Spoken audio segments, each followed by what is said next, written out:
The cold Atlantic winds howled against the windows of the Admiralty building in London as Lieutenant Commander Jonathan Hayes stared at yet another stack of intercepted German naval messages. It was March 1943, and the Battle of the Atlantic was reaching its deadliest phase. Every day, Allied merchant ships carrying vital supplies were being sent to the bottom of the ocean by German U-boats. Every day, more sailors were lost. Every day, the noose around Britain's throat grew tighter. Hayes was exhausted. He had been working for 18 hours straight in the submarine tracking room, a cramped, smoke-filled office where a handful of naval intelligence officers attempted the impossible task of predicting where German submarines would strike next. The walls were covered with maps, charts, and pins marking the last known positions of enemy vessels. Radio messages, decoded at the famous Station X in Bletchley Park, arrived in a constant stream, each one a piece of an impossibly complex puzzle. But tonight, nothing was making sense. 3 convoys were currently at sea, carrying tanks, ammunition, food, and thousands of troops bound for North Africa.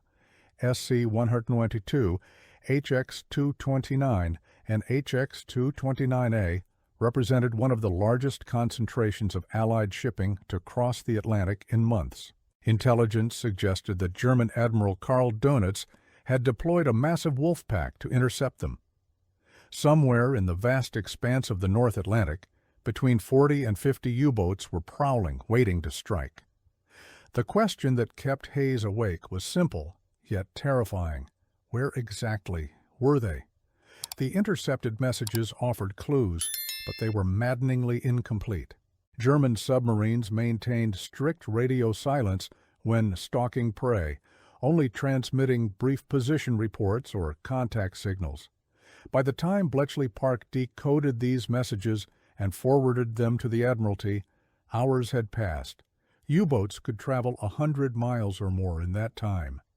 Predicting their movements required not just intelligence, but intuition, experience, and more than a little luck. Hayes rubbed his bloodshot eyes and reached for his coffee mug. It was cold and bitter, the dregs of a pot brewed hours earlier. He took a sip anyway, grimacing at the taste. Then, in a moment of careless fatigue, he set the mug down without looking, directly on top of a stack of decoded message transcripts that had arrived that afternoon. The brown liquid spread quickly across the paper, seeping through multiple pages before Hayes could react.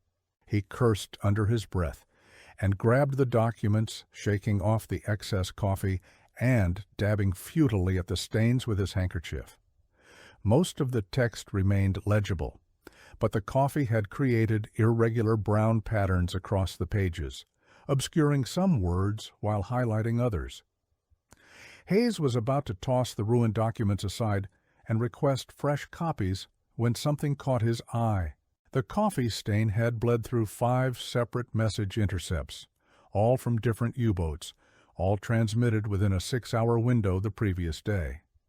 But it was the pattern of the stain itself that made him pause. Where the coffee had soaked through, connecting words and phrases across multiple pages, an unexpected coherence emerged. Grid references that had seemed random when read individually suddenly formed a pattern when seen together, linked by the irregular brown pathways of dried coffee. It was as if the stain had created a map, connecting dots that Hayes's conscious mind had failed to connect. He sat up straighter, his fatigue momentarily forgotten. He grabbed his ruler and began marking the grid references on his plotting chart, following the sequence suggested by the coffee-stained pages. The first reference placed U-boat 415 approximately 400 miles east of Newfoundland. The second placed U-boat 618 200 miles further southeast. The third, fourth, and fifth references continued the pattern, each submarine positioned to form an extended picket line stretching across the convoy routes. Hayes felt his heart begin to race. This wasn't just random patrol positions. This was a coordinated search formation, a net spread wide to catch any convoy attempting to cross the Atlantic along the northern routes. But there was more. 2 additional messages, their grid references partially obscured by coffee stains, seemed to indicate rendezvous points, locations where U-boats would concentrate once contact with a convoy was made. He checked the clock. It was just past 3 in the morning. His superior officer, Commander Roger Wynne, had gone home hours earlier, but this couldn't wait. Hayes reached for the telephone, his hand trembling slightly from exhaustion and adrenaline. Within 30 minutes, Wynne was back in the submarine tracking room along with 2 other senior analysts. Hayes explained his discovery, feeling slightly foolish as he presented his coffee-stained documents. But Wynne, a brilliant lawyer turned naval intelligence officer who had been tracking U-boats since the beginning of the war, immediately grasped the significance. He studied the stained pages in silence, then examined Hayes's plotting chart, his expression growing more intense with each passing moment. "This changes everything," Wynne said finally. "If you're correct, and I believe you are, then Donitz isn't just deploying a wolf pack. He's created a systematic search grid, multiple patrol lines designed to sweep the entire convoy route, and these rendezvous points suggest he's planning a coordinated mass attack once contact is made." He turned to the large wall chart that dominated the room, showing the current estimated positions of all known U-boats in the Atlantic. Using Hayes's analysis, Wynne began repositioning the markers, adjusting his estimates based on the pattern revealed by the coffee stain. What emerged was chilling. The German submarines formed 3 distinct patrol lines, each covering a different depth across the North Atlantic. Any convoy attempting to cross would have to pass through at least one, possibly all 3 of these lines. But the analysis also revealed something else, something that offered a glimmer of hope. There were gaps in the pattern, narrow corridors where the U-boat concentration was thinner. If the convoys could be rerouted to exploit these gaps, they might slip through the net. Wynne immediately contacted the Admiralty's Operations Division.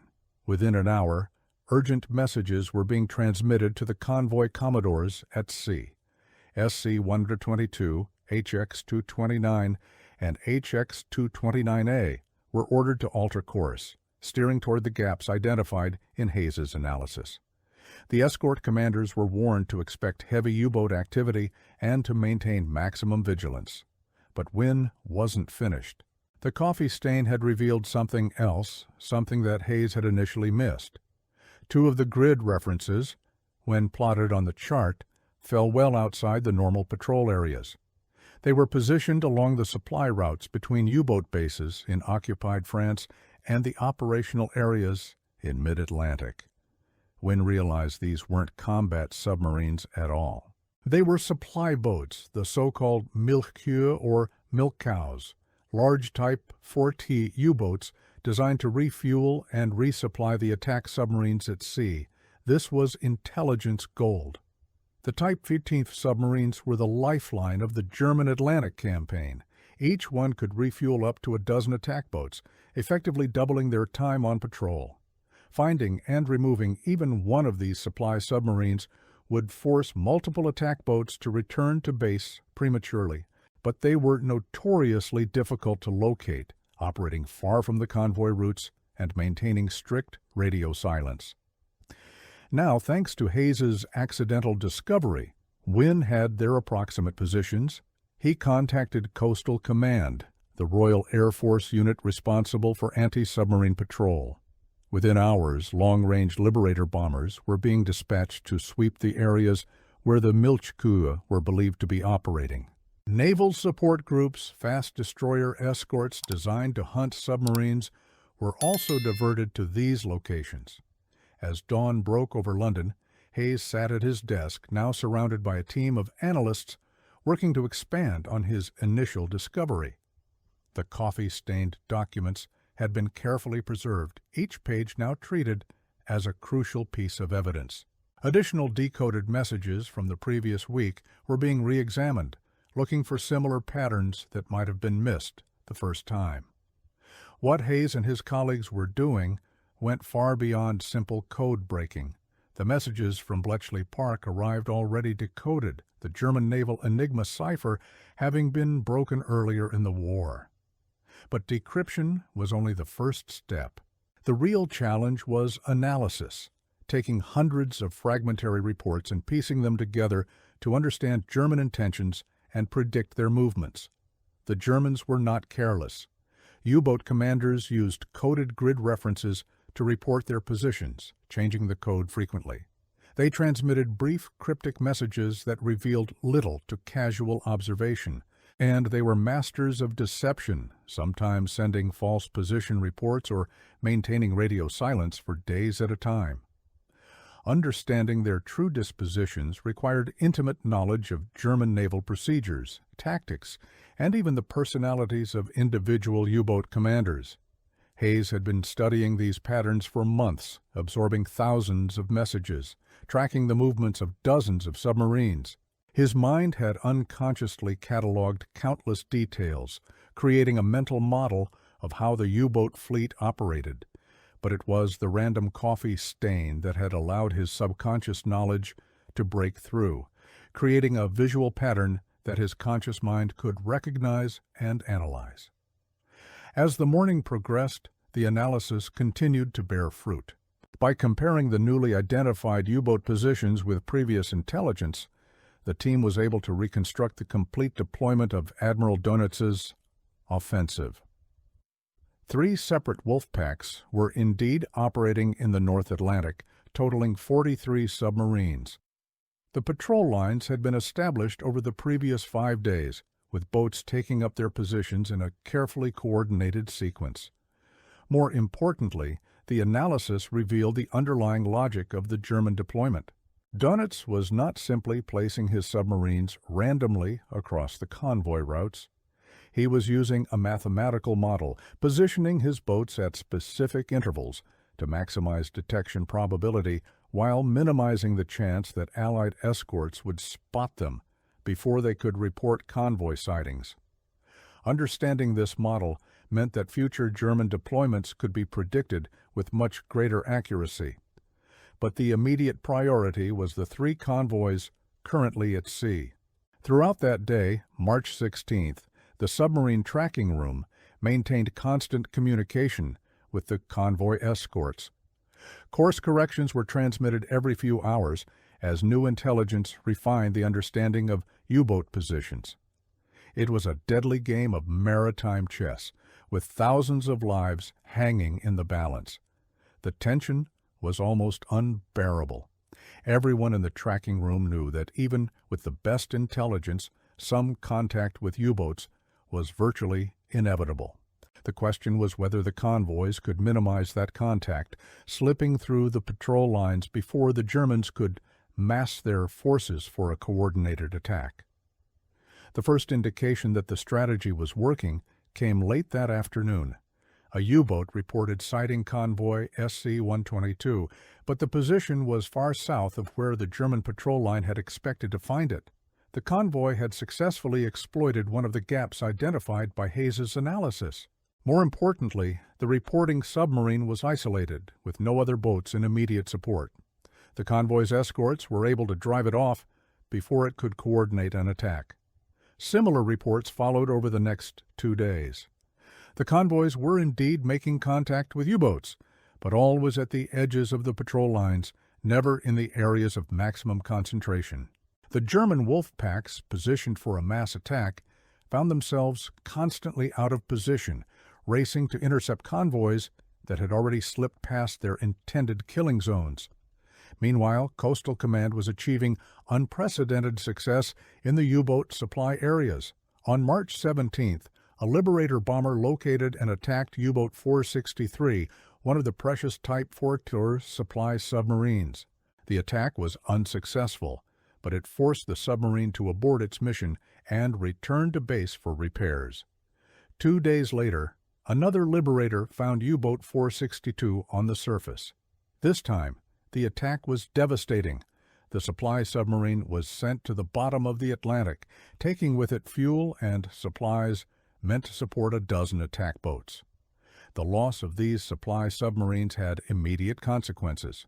Multiple combat U-boats running low on fuel and ammunition were forced to break off their patrol and return to base earlier than planned.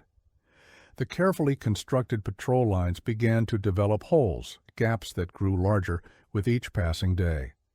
Admiral Dönitz's grand offensive was unraveling. By March 20th, all three convoys had successfully crossed the Atlantic, reaching their destinations with losses far lighter than anyone had dared hope. SC-122 lost 9 ships, HX-229 lost 13, and HX-229A lost none at all. In the brutal calculus of the Battle of the Atlantic, where convoys sometimes lost half their number, this was considered a significant victory. More importantly, the supplies and troops carried by the surviving ships reached North Africa, supporting operations that would eventually drive the Germans from the continent. But the full impact of Hayes's discovery extended far beyond that one successful convoy operation. The analysis techniques developed during those frantic 6 hours in March 1943 became standard procedure in the submarine tracking room.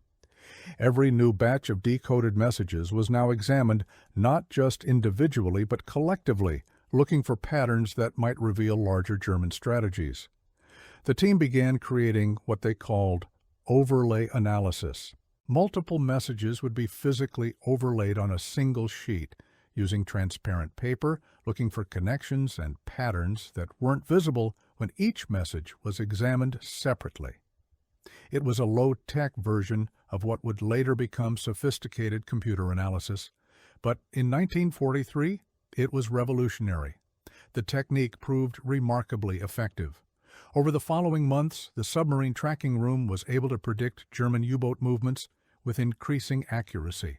Convoys were routinely rerouted around patrol lines. Supply submarines were hunted with unprecedented success. The Germans found themselves constantly outmaneuvered, unable to understand how the Allies seemed to anticipate their every move. Admiral Dönitz, unaware that the Allies had broken his Enigma codes, attributed the sudden shift in fortunes to improved radar and direction-finding equipment. He ordered his U-boats to adopt increasingly cautious procedures, limiting radio transmissions and changing grid codes more frequently. But these measures, while making the submarine tracking room's job more difficult, could not compensate for the fundamental advantage that Hayes's analytical breakthrough had provided. The human side of this story is equally important. Jonathan Hayes had been a schoolteacher before the war, teaching mathematics at a grammar school in Sussex. He had no military background, no naval experience. He had been recruited into intelligence work because of his analytical mind and his ability to see patterns in complex data. He was exactly the kind of unconventional thinker that the war effort desperately needed, but he was also chronically overworked, underpaid, and largely unrecognized for his contributions. That coffee spill, that moment of exhausted carelessness, might have been just another mishap, another ruined document to be retyped. But Hayes had the wisdom to pause, to look at the accident with fresh eyes, to see pattern where others might have seen only mess. And Commander Wynne had the judgment to recognize the value of what Hayes had found, to act on it immediately, rather than dismissing it as the product of an overtired mind. This speaks to a larger truth about the nature of intelligence work, and indeed about innovation in general. Breakthroughs often come not from systematic planning, but from accidents, from unexpected connections, from the ability to see significance in the apparently random. The submarine tracking room succeeded not because it had perfect information or infallible procedures, but because it fostered an environment where unusual observations were valued, where junior officers could challenge assumptions, where a coffee stain could change the course of a battle. The Battle of the Atlantic continued for another 2 years after Hayes's discovery. The Germans adapted their tactics, introducing new technologies and procedures designed to counter Allied advantages. But they never regained the initiative they had lost in March 1943. The turning point in the Atlantic campaign is traditionally dated to May 1943, when U-boat losses became unsustainable, and Dönitz temporarily withdrew his forces from the North Atlantic. But the seeds of that victory were planted in those 6 hours, when a tired analyst and his coffee-stained documents revealed the pattern behind German operations. Hayes himself remained in the submarine tracking room for the remainder of the war, eventually rising to the rank of commander. He never spoke publicly about his work, bound by the Official Secrets Act that kept the details of Allied intelligence operations classified for decades after the war ended. When Bletchley Park's role in breaking the Enigma codes was finally revealed in the 1970s, it captured public imagination and historical attention. Books, films, and documentaries celebrated the brilliant mathematicians and codebreakers who had worked there. But the equally crucial work of the intelligence analysts, the people who took the decoded messages and transformed them into actionable intelligence, remained largely unknown. Hayes and his colleagues in the submarine tracking room, the men and women who plotted U-boat positions, predicted German movements, and guided convoys to safety, operated in a shadow within a shadow, their contributions acknowledged only by those few who had worked alongside them. It was only in the 1990s, when more detailed records of the Admiralty's intelligence operations were declassified, that historians began to appreciate the full scope of what the submarine tracking room had accomplished. The coffee stain incident recorded in Commander Wynn's personal notes became a favorite anecdote, a reminder that great historical events often turn on small moments, minor accidents, the unpredictable chaos of human error combined with human insight.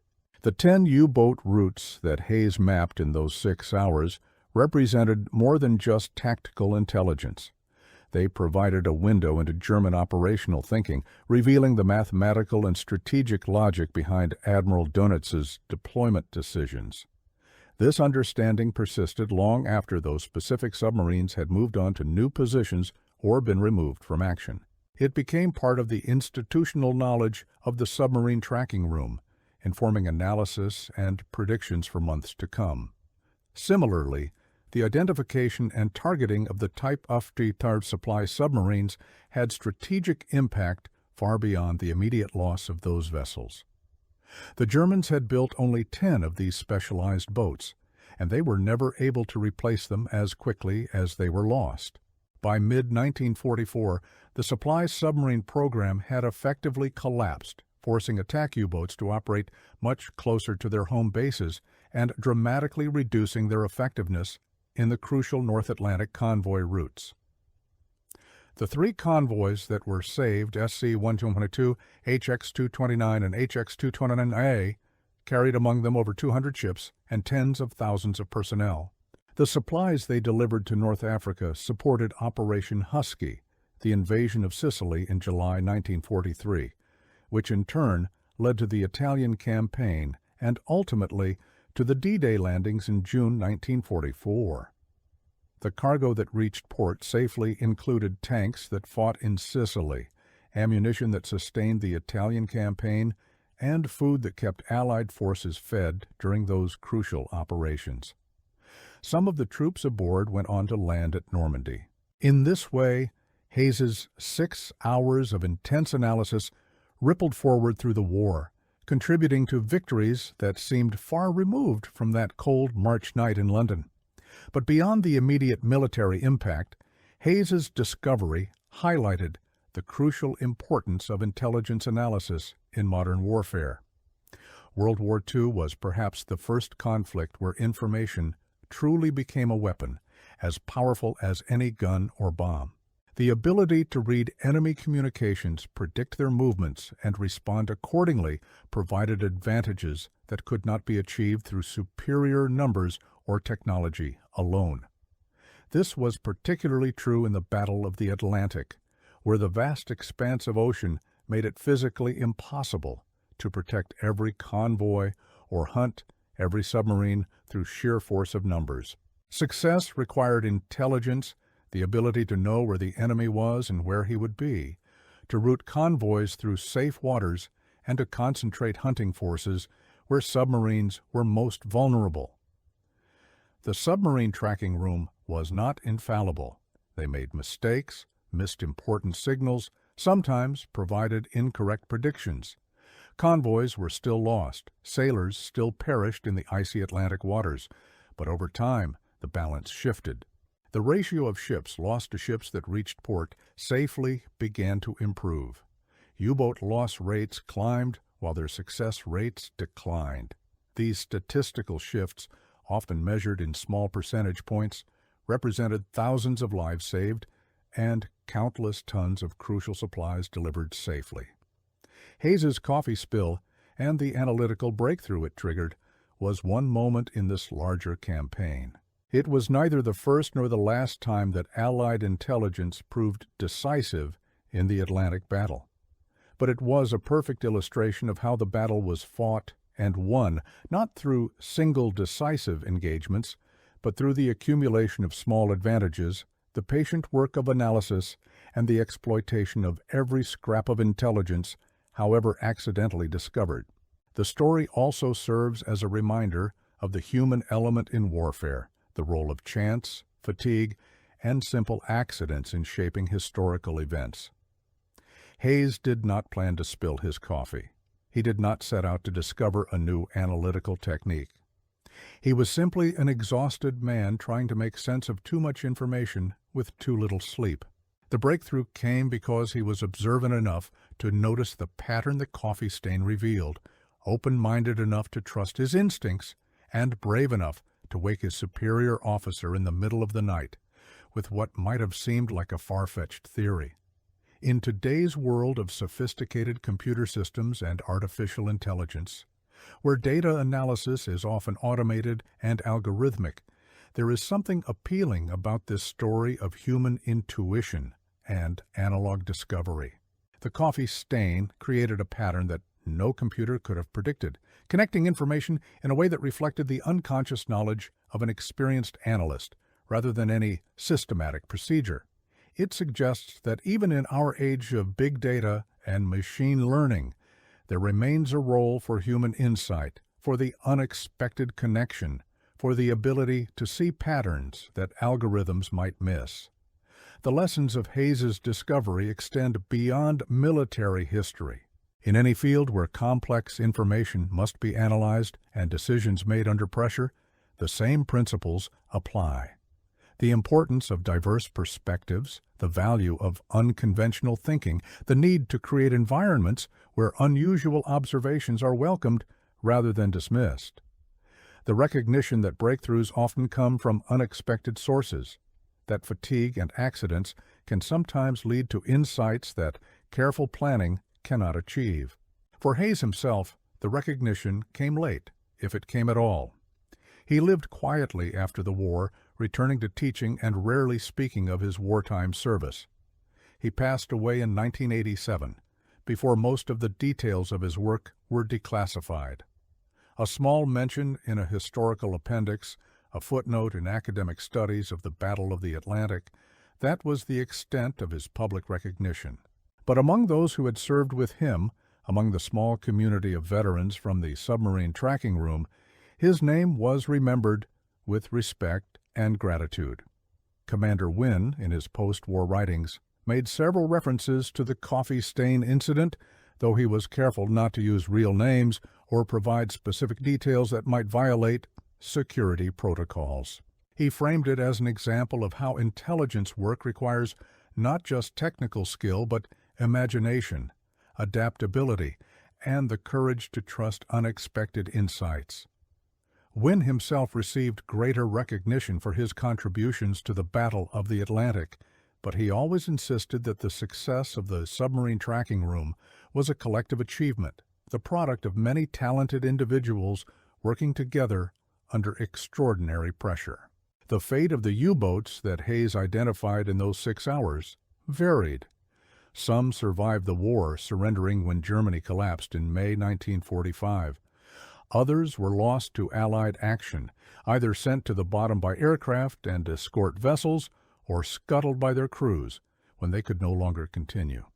A few simply disappeared, vanished in the vast Atlantic without trace, their final fate unknown. Each submarine had a crew of 40 to 50 men, young German sailors who believed they were fighting for their country, who faced the same dangers and fears as their Allied counterparts. This is perhaps the most sobering aspect of Hayes's success. His analytical breakthrough saved Allied lives, but it also ensured that more German submarines and their crews would be lost. The moral calculus of war is never simple. Hayes was helping to protect merchant sailors and convoy escorts, ordinary men doing dangerous but necessary work. But he was also contributing to the end of young German sailors, men who were not personally responsible for the policies of the Nazi regime, who were as much pawns in the larger conflict as anyone else. Hayes understood this.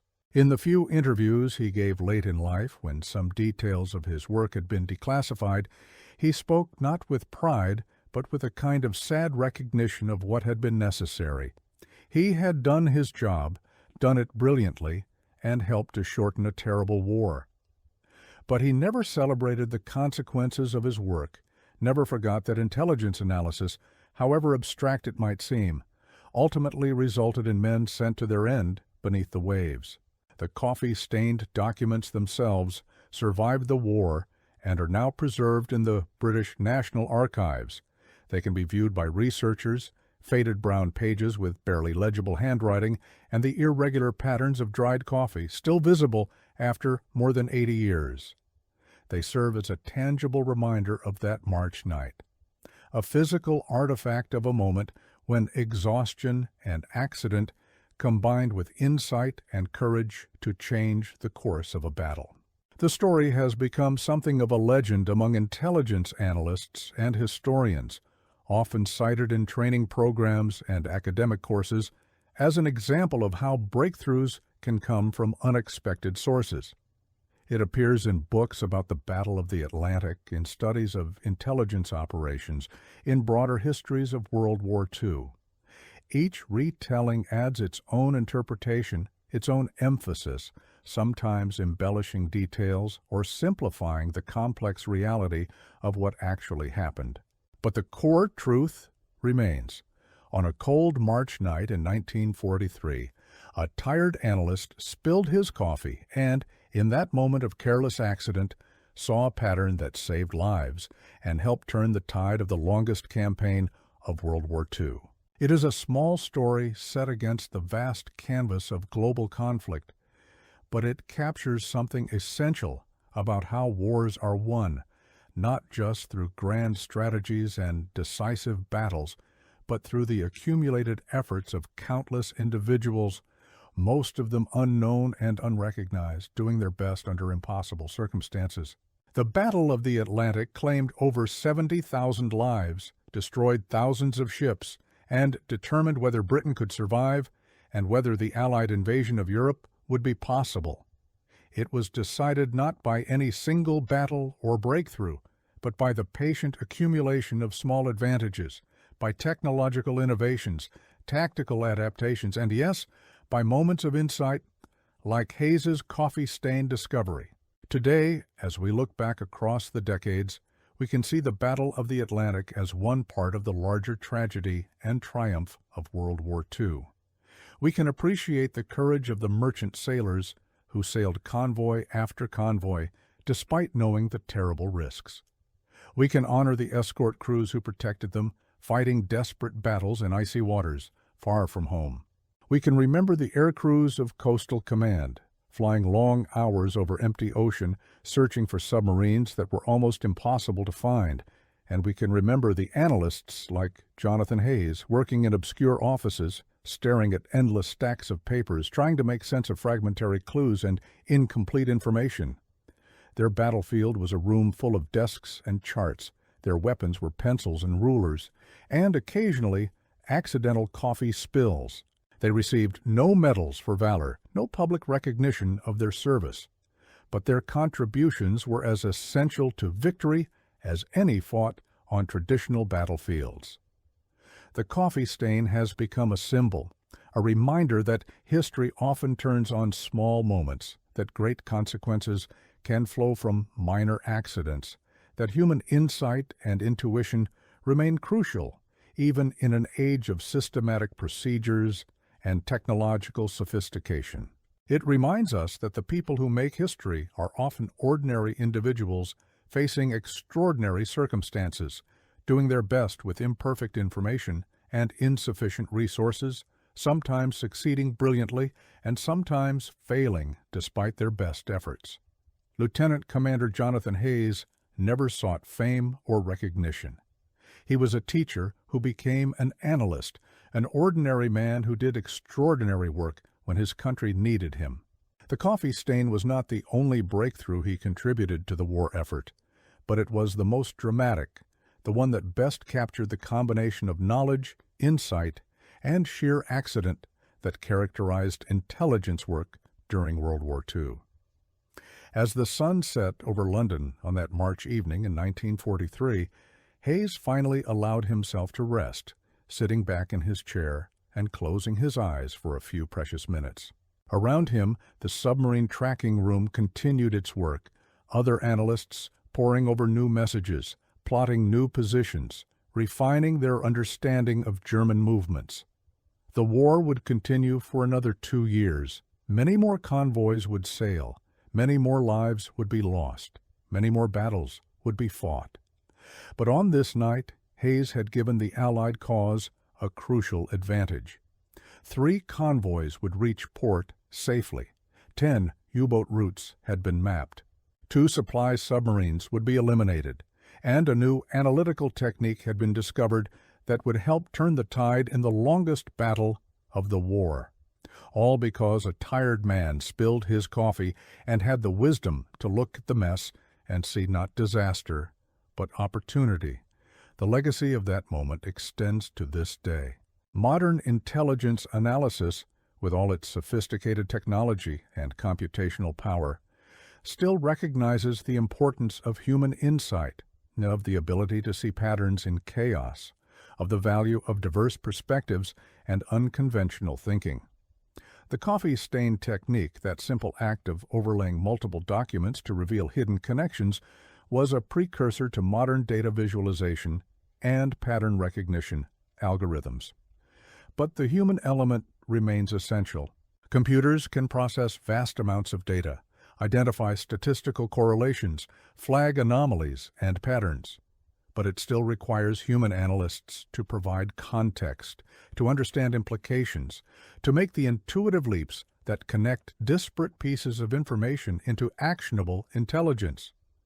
Hayes's coffee spill reminds us that some insights cannot be programmed or systematized, that breakthrough moments often come when we least expect them, from sources we never planned to consult.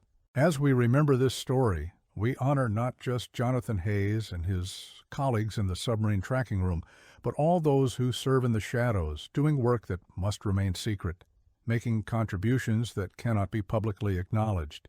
In every conflict, in every crisis, there are people like Hayes, working long hours under tremendous pressure, trying to make sense of incomplete information, occasionally experiencing moments of breakthrough that change everything.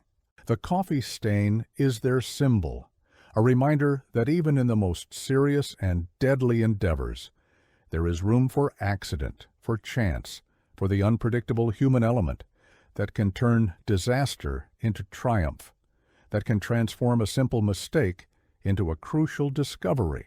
On quiet nights in London, when the wind still howls against old buildings and rain patters against darkened windows, perhaps there are still analysts somewhere, working late, studying reports, searching for patterns in the chaos, and perhaps somewhere someone spills their coffee, looks at the spreading stain, and sees not a mistake, but an answer. That is Hayes's true legacy, not the specific ships he saved or the submarines he helped destroy, but the reminder that insight can come from anywhere, that we must remain open to unexpected sources of knowledge, that sometimes the most important discoveries happen when we're too tired to follow the rules and too observant to ignore what accidents reveal.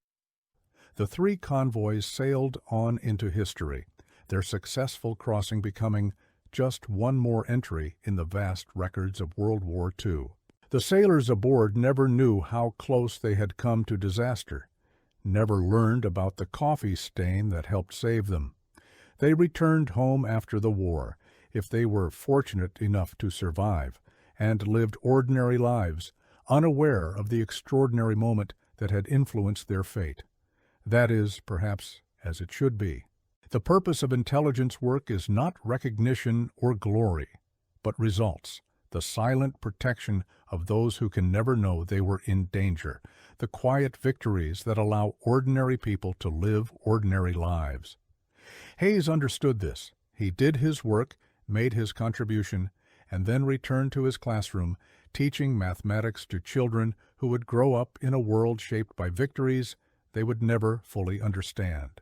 And somewhere in the archives, those coffee-stained pages remain, faded but preserved, a testament to a moment when exhaustion and insight, accident and analysis combined to change the course of history. They are just papers, just documents, marked by a careless spill of cold coffee. But they represent something far greater, the triumph of human ingenuity, the power of persistence, and the eternal truth that in the darkest hours, hope can emerge from the most unexpected places. The story of Jonathan Hayes and his coffee stain is ultimately a story about attention, about having the presence of mind to notice what others might overlook, about trusting your instincts, even when you're exhausted and uncertain. It is a story about leadership, about Commander Wynn's willingness to listen to a junior officer with an unusual observation. It is a story about the cumulative impact of many small victories, about how wars are won not through single dramatic moments, but through the patient accumulation of advantages. Most of all, it is a story about ordinary people doing extraordinary things, about teachers who became analysts, about coffee spills that became intelligence breakthroughs, about the quiet heroism of those who work in shadows so that others can live in the light. As we conclude this account, let us remember that behind every great historical event, there are countless small moments, countless individuals whose names we will never know, whose contributions will never be fully acknowledged. Jonathan Hayes is fortunate, in a sense, that his story was preserved, that we can tell it now, decades after the fact. But for every Hayes, there are 100 others whose moments of insight, courage, or simple persistence went unrecorded, whose coffee stains, if they had any, were simply wiped up and forgotten. Yet their contributions were no less real, no less important. The Allied victory in World War II was built on millions of such moments, millions of individuals doing their duty, solving problems, making discoveries, enduring hardships. Some, like Hayes, had their moment of dramatic breakthrough. Most simply did their work day after day without recognition or reward, knowing only that what they did mattered, that their efforts were part of something larger than themselves. That is the true lesson of the coffee stain, not that accidents can lead to breakthroughs, though they can, but that every person, every moment, every effort contributes to the larger story. History is not made only by generals and politicians, by those whose names appear in headlines and history books. It is made by analysts and sailors, by code breakers and escort commanders, by all those who serve in whatever capacity they can, doing their best in circumstances beyond their control. Jonathan Hayes spilled his coffee on a March night in 1943. In that moment, through a combination of exhaustion, insight, and sheer chance, he saw a pattern that helped save 3 convoys, map 10 U-boat routes, and contribute to the eventual Allied victory in the Battle of the Atlantic.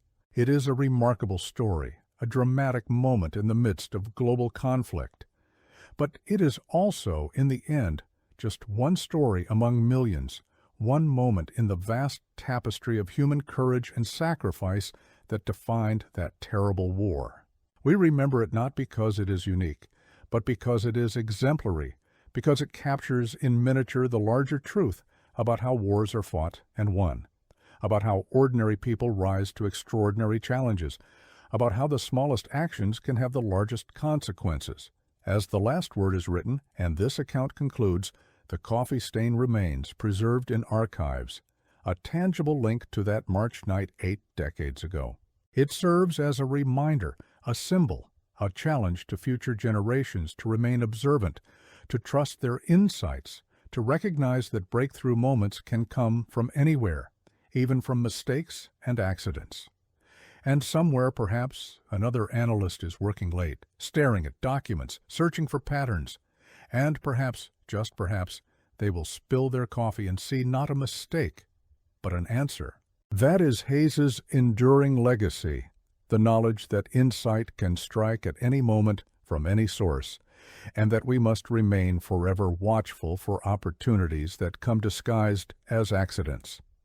The convoys sailed safely home, the submarines were mapped and hunted, and a coffee stain became a footnote in history, a reminder that in the darkest hours of human conflict, hope, insight, and victory can emerge from the most unexpected and ordinary of moments.